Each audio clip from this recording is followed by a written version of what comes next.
April 22nd at 9:25 a.m. Eastern Time. This is Brian, and I am back in the center of the aisle with a doozy of a show today, folks. So why don't we just get right into it? So, good morning, everybody. So here's where we're at. We now have a ceasefire that doesn't have an end date. That's right. It ends whenever there's a deal. So technically, this thing could last forever. Trump's second term, all leading all of this in his current term as president is Donald Trump back in office, round two, same playbook, just turned up to about 1,000. Because now it's not just we're going to make a deal. This is going to be the biggest deal, the best deal. The deal's so good. Nobody's ever seen a deal like this. And honestly, at this point, I'm expecting the deal to come with its own theme music, maybe? Ceasefire absurdity, but let's focus on the ceasefire. No deadline, no clock, no pressure.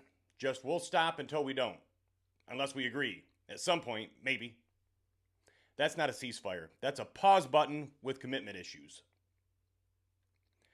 Meanwhile, Iran says we're not going to negotiate until the blockade is lifted. So again, they want concessions before the conversation.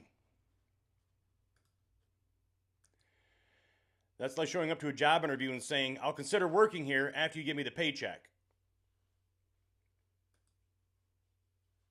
And to me, that just makes no sense. Trump's out here saying we got total control. They want the deal. They need the deal.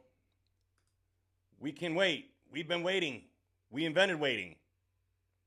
So now you've got one side playing chess and the other side saying, I own the board. Different strategies. But this is what makes second term Trump different. There's no election ahead, no campaign pressure, just legacy and ego. A lot of ego, let's say. Because every move now feels like I'm going to do it bigger. I'm going to do it better. And nobody does it like me. Even the ceasefire is like that. Other presidents have deadlines. Trump, no deadline. We'll end it when I get the deal. That's like telling your kids you're grounded until I feel like you've learned something.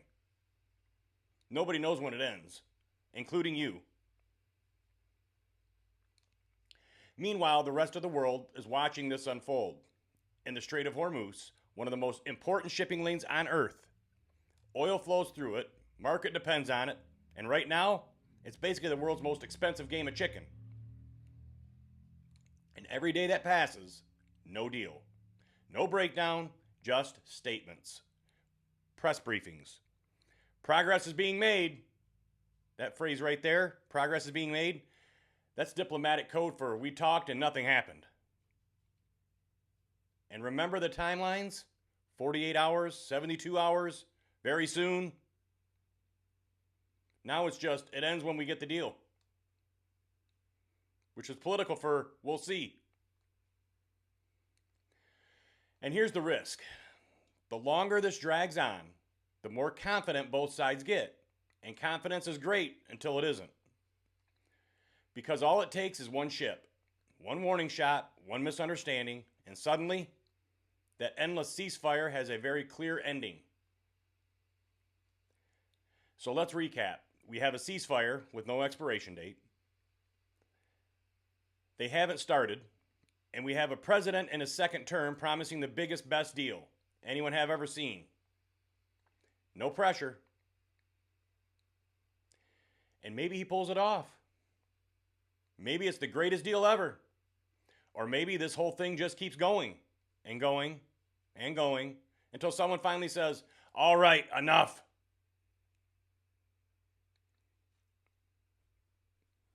President Donald Trump is now in his current term. So that's where we're at.